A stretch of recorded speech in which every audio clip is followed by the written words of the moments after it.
You're listening to Death of the Reader. Flex and Herds here for your Murder Mystery World Tour. We are on our second week discussing Emma Stonex's The Lamplighters. We are doing parts 5 to 8 this week. Herds is in the hot seat, and my goodness, as we continue through what I think is continuing to be one of my favorite new novels we've covered on the show, I've just really been enjoying the style, the flow, and revisiting this incredibly uncomfortable text. It's great. Uncomfortable, I mean, you're not wrong. The amount of vitriol spewed between the characters in the last couple of parts has been impressive. Oh, it's great. I kept coming on a new interview, particularly ones with the police, and thinking, man, this person really is the worst. But it just, like, every character is despicable. Like, the way that the police handle the investigation is awful. The way that the characters respond to it and just, like, can't give them any answers is unhelpful. The way that, I think it's Helen is, like, having a fling with Bill. Like, there's this whole romance It's very drama. weird because we get told that Crazy. they're having a fling, but then a few pages later get told that Bill was having a one-directional fling and Helen was just kind of like putting up with it. And you don't really know who to believe. Well, that's the thing, isn't it?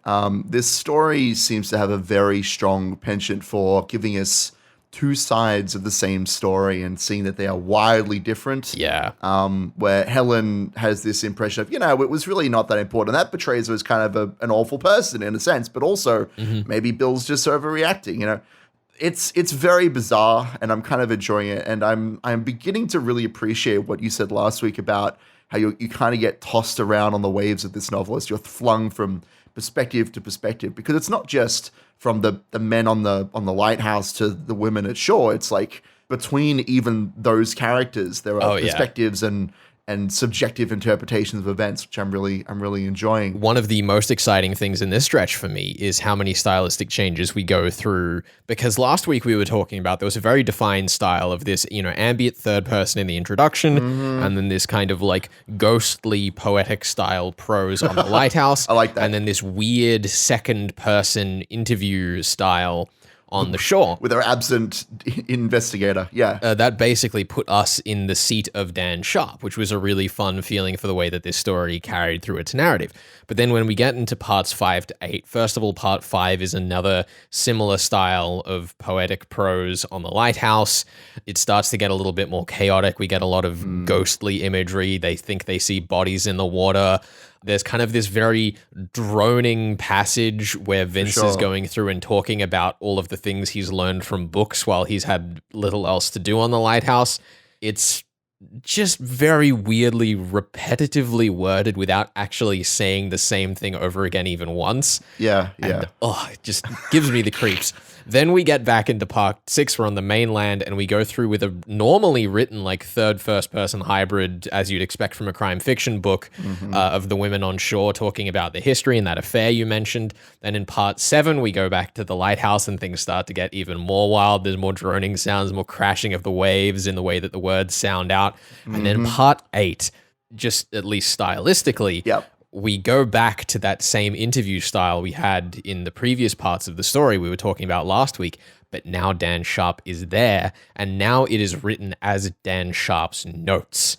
And it is like one of the least uncomfortable passages of the book to read, but it's also such an excellent execution of the standard murder mystery knowledge dump in a way that doesn't just make you feel completely overwhelmed and bored by facts. I felt as though part 8, it's even titled as interviews. It's very distinct in the way it's titled and the way that it's written. Yeah. It almost felt like a palate cleanser before we take the next plunge into the depths. There's a sequence where one of the lighthouse keepers is talking about the different words you can use to describe the sea and storms. He describes thunder as... Yeah, that was the kind of droning passage I was mentioning with Vince there. Yeah, I want to use that. It was Vince, was it? Yeah, I want to use that as an example because we hear... he describes the word thunder as sounding like a boulder running towards you, and the word squall as like a piercing, like with the squir. I think it's ultimately giving the impression that the sea is like a living thing. And I really enjoyed that aspect of characterizing the sea almost as an observer in the same way that Dan is observing the characters in the mainland. I kind of felt that very vividly. Yeah, it very much feels like a kind of personified version of that third-person ambient camera in the beginning with Jory Martin, where it's like looking down on them. That's kind of the way that Vince seems to describe it. And I really enjoyed actually getting into the heads of these characters. A big part of this novel is the relationships between them and how the mystery of like what happened on the lighthouse has like changed their lives and ruined them, which is really... It's very dark. Like it's not a story of blood and injury and gore, but you feel like everything that we're learning about these characters is like skeletons in the closet, like we're dredging up things that we really shouldn't be looking at and things that are very like ominous and foreboding, I suppose. There's this great line in there where I think it's Helen and Michelle talking about, whether or not they believe in religion, and they both say something to the effect of, I'm actually pretty jealous of those people because they can just kind of accept things are going to be all right. I loved that line. I love that discussion of religion because, if we're reading a murder mystery novel, we're supposed to be seeing things from the eyes of logic and reasoning, but to have a book then say, well, actually, if you believe that there could be a supernatural explanation or a religious explanation, or that everything is according to God's plan, for instance, you can get a good amount of solace from that. And I think it's really like brave for that to be a topic that is brought up in this book, which does dive into supernatural elements. There's the appearance of there's the Silver Man and the White Rook and like all these other little bits and pieces of things that, are whimsical or strange. I'm interested that you call the White Rook supernatural there, because the White Rook is introduced as like an old rival of Vince's who he found out worked for the Trident Company. Yes, who ended up pinning the crime on Vince after his death. Yes, for sure. Then after we've had that introduction, and also hinted a little bit before, but not mentioned as explicitly, we start talking about the bird as the White Rook, as this imagery. Yeah, because there's a discussion with, I don't even remember who the character is, but it's this like old sailor guy who just starts absolutely just chewing Vince out, I believe. And he's just saying, I've seen the White Rook, many, many times. Like, I don't think that's real. And it becomes this like really aggressive conversation where we're just laying Vince's sins bare for everyone to see. But like the White Rook, in some sense, is the idea of this like this being who you never see, but who knows everything. And I think that kind of fits in well with the idea of this criminal character who tries to pin everything on Vince after he's dead. Like they're a character who may not directly interact with the story, but still knows all of Vince's secrets and can judge him after the fact. Yeah. In the same way that some animal, some bird that sees everything but doesn't fall into human ways of thinking can kind of objectively judge what's going on, I suppose. That's kind of how I read the White Rook. Well, I think that's the really fun thing about when Sid shows up is that, Sid being the old sailor guy you mentioned. Sid. I remember. Yep. And basically, he shows up and he just starts kind of berating the whole team and telling war stories with them. Yeah. But this is in the middle of the stretch where we've had introduced the idea that these men are starting to kind of maybe lose their marbles a bit. They maybe see a body in the water, and Arthur thinks to himself, well, there's a gun in that desk just in case there's someone else here that we don't know about. Like one of the things that I might raise as a criticism of the book that I haven't really touched on is that in terms of their patterns of speech, all of the characters in this are nigh on indistinguishable. Interesting. I think that they are still really strongly characterized by what they say, but less so how they say it. Like Vince even mentions that, my language is decorated by short, hard syllables, but we don't see that. You don't really see that. I think that Sid here is the proof to me that all of this is intentional, because Sid feels so much more out of place on account of everyone else being so similar in the way that they talk. And that kind of excites me, because it almost raises the idea that what if this guy who arrives on a boat with a boatman that they don't know, as opposed to their Jory Martin, maybe isn't even there at all? Well, that is the big question, isn't it? That's the big question of everything in this damn book. We'll get into that in the mystery section, I'm sure. Well, I think that will take us out for the general story discussion this episode. We will be back later on talking about the mysteries of this and Herds. We will have to get your solution for a couple of questions that this novel has raised. Oh no. This is your Murder Mystery World Tour. We are discussing Emma Stonex's The Lamplighters, and we'll be back with that in just a second.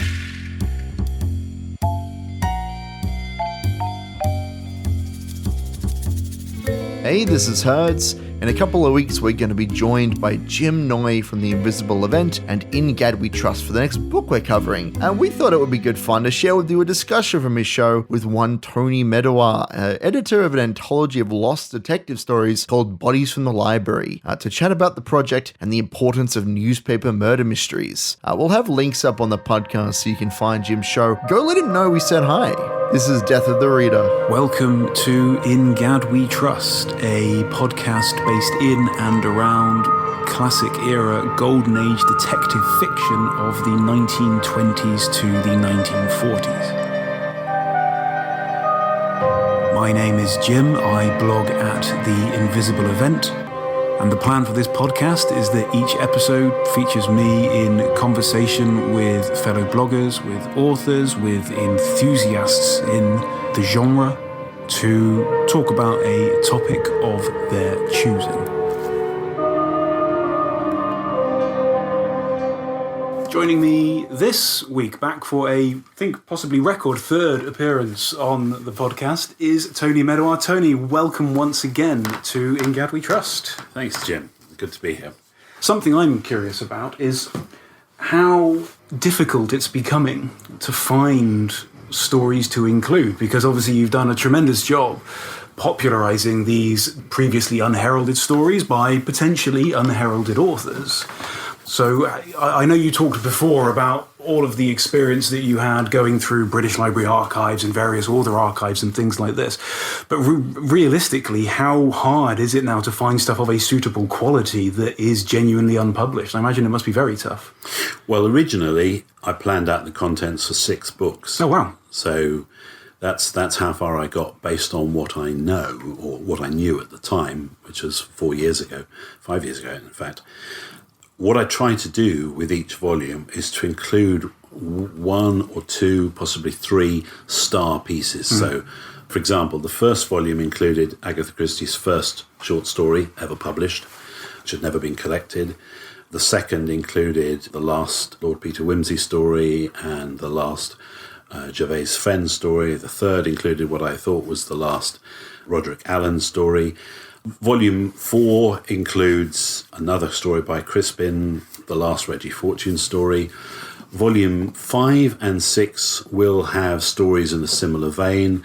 There's a newly discovered short story by Anthony Berkeley, which will appear in Volume 5. And I am hopeful that there will be a television play by Nicholas Blake in Volume 5 as well. And then there's something by Marjorie Alliam coming up as well. So it is difficult to keep finding them, but the first 6 volumes were planned out. At the moment, there's only 5. Maybe a 6th volume will happen. I don't know. Beyond that, I have some ideas, and I absolutely welcome suggestions. Among others, Jamie Sturgeon and Curtis Evans have been incredibly helpful in drawing my attention to stories that they think should be brought back into the light, as it were. But it's hard. It is hard. And there are some stories which people know about which are really difficult to get hold of. So, for example, virtually certain that Volume 5 will include Vacancy with Corpse, which is a Sister Ursula story by Anthony Boucher. Really hard to get hold of. I've got hold of a copy, and as long as arrangements can be agreed, or whatever you say, that will be included in Volume 5 as well. So there's quite a bit out there, but it is a shallowing well. That answers a question. That answers then my follow-up question, because I was going to ask if you are deliberately restricting yourself, I guess because of the association with this series with the Bodies from the Library conference held at the British Library, whether you were restricting yourself to British authors. Because we know there's the American Mystery Classics range that have cropped up under Otto Penzler's stewardship in the States. So whether you were obviously generally trying to avoid, say, American or simply non-British authors, but if potentially you're looking at Boucher for later on, then I guess not. That answers that question. No, I've never wanted to restrict it. The first volume had Arthur Upfield, who was Australian.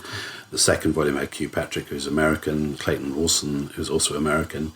Third volume again, we've got Niall Marsh, New Zealander, and John Dixon Carr, who of course is American, even though he was kind of British at the same time. It also had Joseph Commings. And this volume again has Niall Marsh, who's obviously New Zealander too, and Alice Campbell, who was again American, British. Thomas T.S. Stribling is American.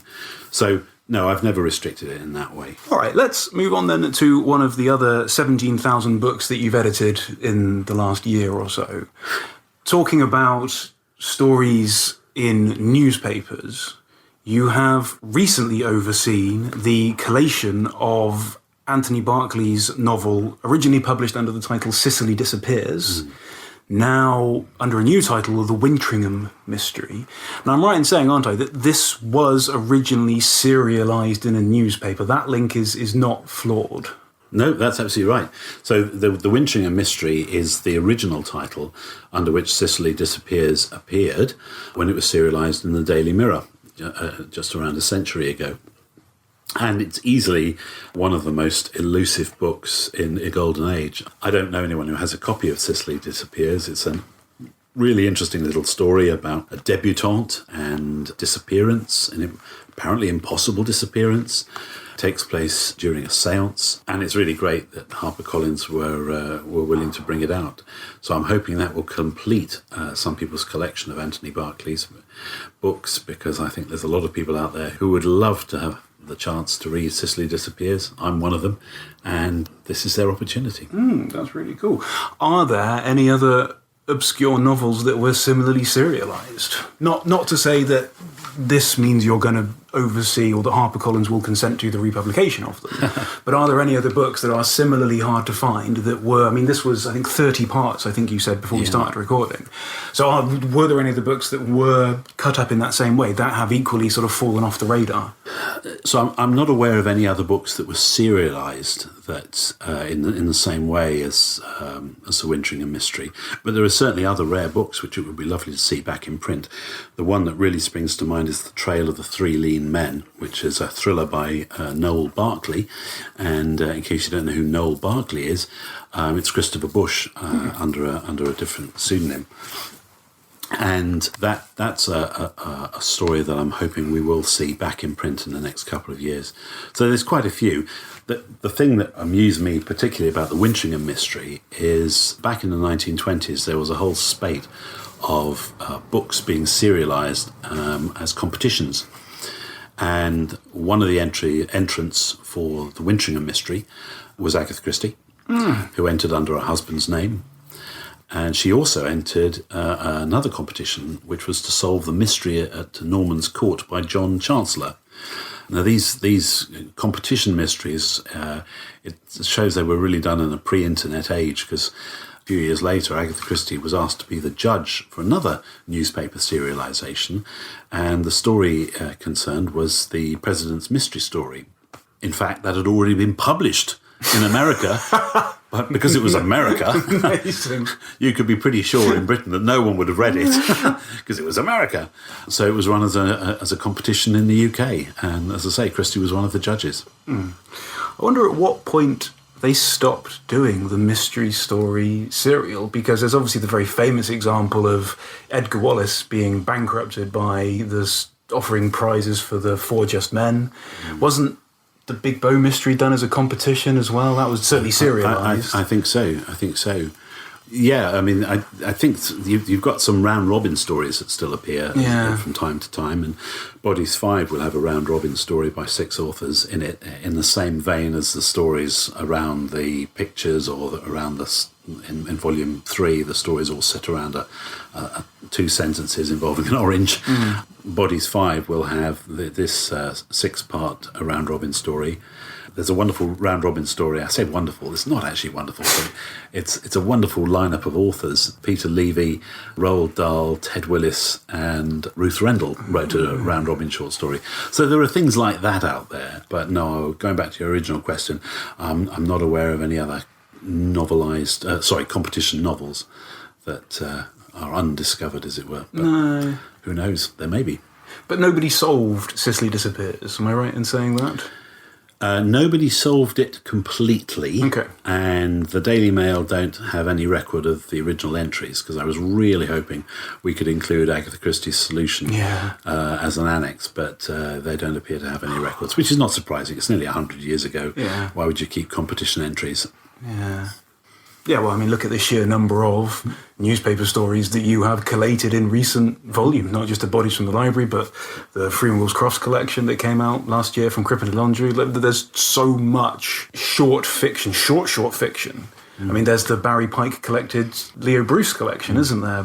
Which we're hoping will be republished with the extra stories in it. Ah, brilliant. At some point. That would be fantastic, yeah. But I mean, all of those were originally written for the Evening Standard. There's a really rich vein of that sort of stuff, which has been lost, unfortunately. Well, Crippen and Laundry have done an excellent job in pulling them together collections of some of those stories. So the Julian Simmons collection that was edited by John Cooper. John also edited a collection of stories by Anthony Gilbert. The Evening Standard was a major publisher of short fiction, but as you say, lots of other newspapers also published it. Not always very good, but there's a lot out there to be discovered and enjoyed. Tony Medawar talking with Jim Noy from In GAD We Trust and the Invisible Event. We will have links up on the podcast if you're curious to find out more about that. You're listening to Death of the Reader. Stick around.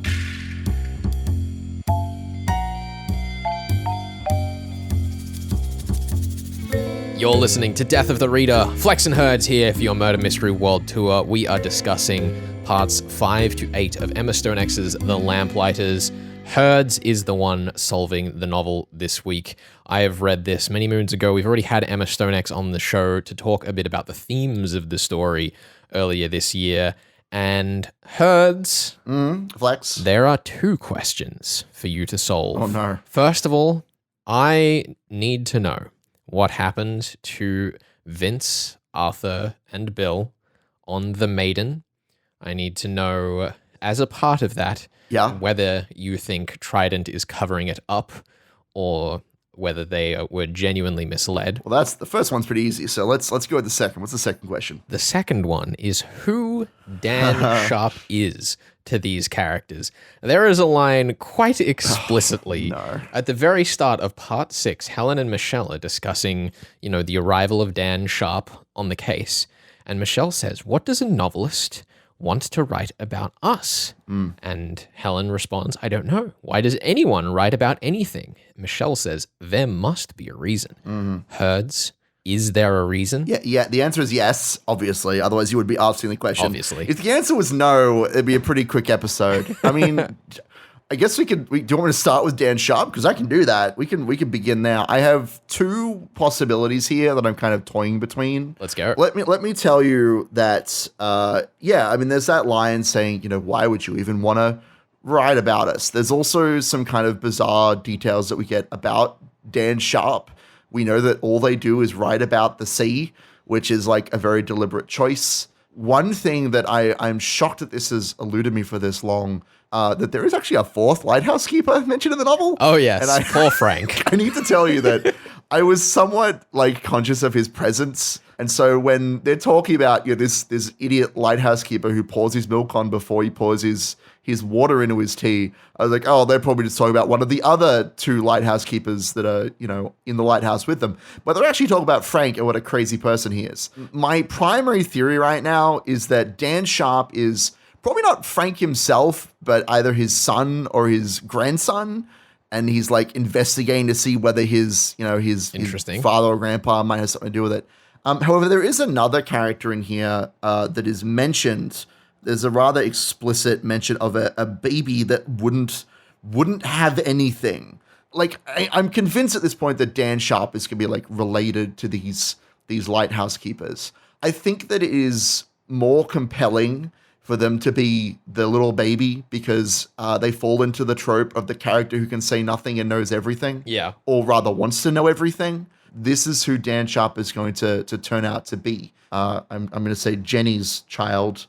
I hope that's who the mother is of those children. That's where my brain's at. I'm quite curious because I feel there's another character who has more mentions than both the word baby and the word Frank in this novel. What's the word? And that's Jory Martin, who, in this murder mystery novel, was the first character mentioned in the entire book, and as we know, in the wise words of Father Ronald Knox, is thus most likely to be responsible for things. And if Sure. you are saying Dan Sharp is, responsible for the actions in this novel, would it not make sense for it to be the child of Jory Martin, the first character introduced? Because you know what? That would fall under the prophecy, you might say. The prophecy. That the first character on the scene is always the culprit. You know what? I'm convinced, Flex. I think that you've turned me around and you've shown me the light. I'm going to go with Jory Martin's son because, and I'm going to say it's because there's a trope in murder mystery, right, where sometimes a locked room is not a locked room because the person who got there first was the one who locked it.